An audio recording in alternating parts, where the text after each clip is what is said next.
Let's tell you a little bit about how Kyani came to be.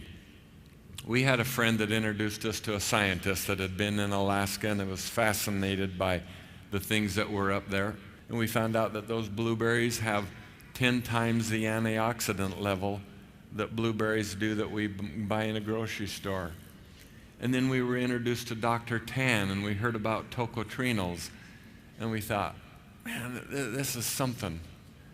We need to do something here. Have you ever heard something or read something or seen something and you knew in your heart or in your soul that you knew it was right and true?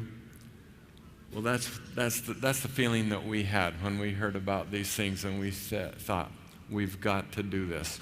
I was so convinced that what we were doing is good and needed to be done that I got on my phone. I called one of my very best friends, Jim Hansen, that's Kirk's older brother, and said, Jim, Gail and I have come upon an idea that we think is really, really neat.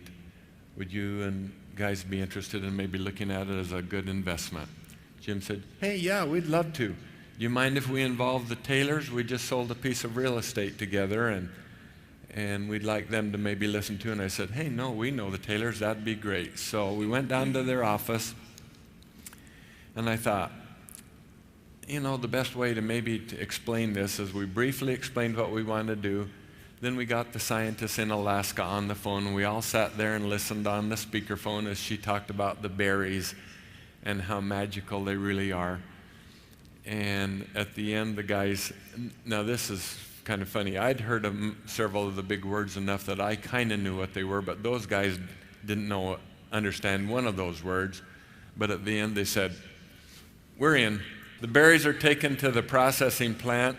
They're mixed with purified water, and then they're made into a puree.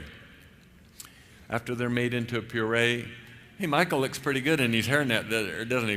I just wanted you to see how sterile and sanitary the process is.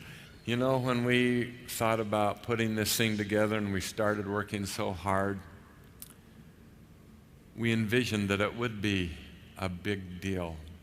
We envisioned, and our goal was to have Kyani in every home in the country. And then we said, no, it needs to be in every home in the world to help people.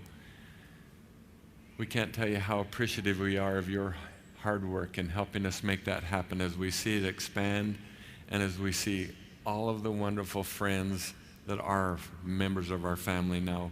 We thank you from the bottom of our hearts.